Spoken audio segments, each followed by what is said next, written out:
ಅಜೀರ್ಣ ಆಗುವಷ್ಟು ಬಹುಮತವನ್ನು ಕಾಂಗ್ರೆಸ್ ಸರ್ಕಾರಕ್ಕೆ ಕೊಟ್ಟಾಗ ಯಾವ ರೀತಿ ಒಂದು ತೊಗಲಕ್ಕೆ ದರ್ಬಾರ್ ನಡೆಸಿ ಜನಹಿತವನ್ನು ಮರೆತು ಸಾಮಾನ್ಯ ಜನ ಬದುಕಕ್ಕೆ ಸಾಧ್ಯವಿಲ್ಲದಷ್ಟು ಉಸಿರು ಕಟ್ಟುವಂಥ ಪರಿಸ್ಥಿತಿ ತಂದಿರುವಂಥದ್ದು ಸಿದ್ದರಾಮಯ್ಯ ಸರ್ಕಾರದ ಒಂದು ಸಾಧನೆ ಅಂತ ಹೇಳಬೇಕಾಗತ್ತೆ. ಮುಸ್ಲಿಮರಿಗೆ 4% ಮೀಸಲಾತಿ ಕಾಮಗಾರಿಗಳಿಗೆ ಇದೊಂದು ಅಲ್ಪಸಂಖ್ಯಾತ ತುಷ್ಟೀಕರಣ ನೀತಿ.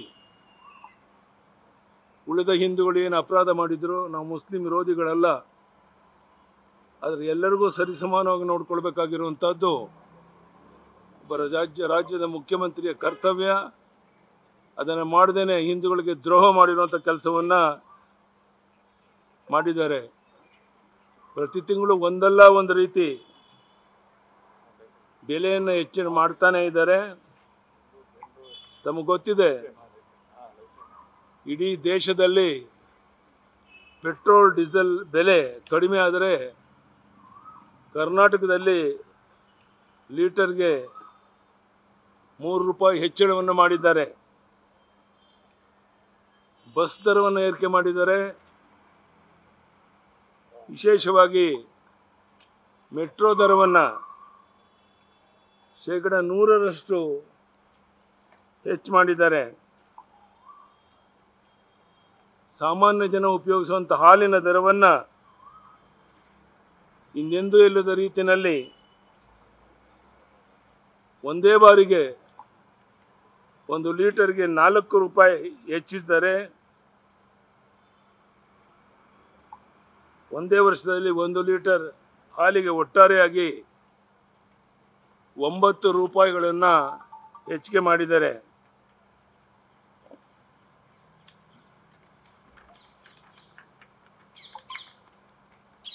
ಬಹಳ ಮುಖ್ಯವಾಗಿ ಪ್ರಸ್ತುತ ವಿದ್ಯುತ್ ದರವನ್ನು ಪ್ರತಿ ಯೂನಿಟ್ಗೆ ₹36 ಹೆಚ್ಚಳ ಮಾಡಿದ್ದಾರೆ. ಈ ಸರ್ಕಾರ ಬಂದ ಮೇಲೆ ₹36 ಪ್ರಸ್ತುತ ವಿದ್ಯುತ್ ದರವನ್ನು 36 ಹೆಚ್ಚಳ ಮಾಡಿದ್ದಾರೆ. ಈ ಸರ್ಕಾರ ಬಂದ ಮೇಲೆ ಇದು 2ನೇ ಬಾರಿ ವಿದ್ಯುತ್ ದರವನ್ನು ಏರಿಸ್ತಾ ಇದ್ದಾರೆ. ಇದರಿಂದ ಸಣ್ಣ ಮಧ್ಯಮ ವರ್ಗದ ಜನ ಜೀವನ ಮಾಡೋಕ್ಕೆ ಸಾಧ್ಯವಿಲ್ಲದಷ್ಟು ಉಸಿರು ಕಟ್ಟುವಂಥ ಪರಿಸ್ಥಿತಿ ಬಂದಿದೆ. ಹಿಂದೆ ರೈತರು ಟ್ರಾನ್ಸ್ಫಾರ್ಮರ್ ಹಾಕ್ಸೋದಕ್ಕೆ ₹30,000 ವೆಚ್ಚ ಆಗ್ತಾ ಇತ್ತು. ಈಗ 2.5 ಲಕ್ಷ ಏರಿಕೆ ಮಾಡಿದ್ದಾರೆ. ಅದೇ ರೀತಿ stamp duty, SR value, guidance value ಇವುಗಳನ್ನು 100%ಇಂದ 1,000%ಗೆ ಹೆಚ್ಚಳ ಮಾಡಿದ್ದಾರೆ. ದಿನಬಳಕೆಯ ಪ್ರತಿ ವಸ್ತುವಿನ ಬೆಲೆಯನ್ನು ಏರಿಸ್ತಿರುವಂಥ ಕಾಂಗ್ರೆಸ್ ಸರ್ಕಾರ ಜನರನ್ನು ನೆಮ್ಮದಿಯಿಂದ ಬದುಕಕ್ಕೆ ಬಿಡ್ತಾ ಇಲ್ಲ.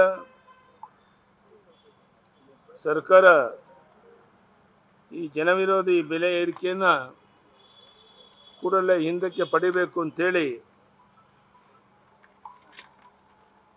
ನಾವು ಅಹೋರಾತ್ರಿ ನಾಳೆ ಧರಣಿ ಸತ್ಯಾಗ್ರಹ ಮಾಡ್ತಾ ಇದ್ದೇವೆ. ನಾನು ಅದರಲ್ಲಿ ಭಾಗವಹಿಸ್ತಾ ಇದ್ದೇನೆ.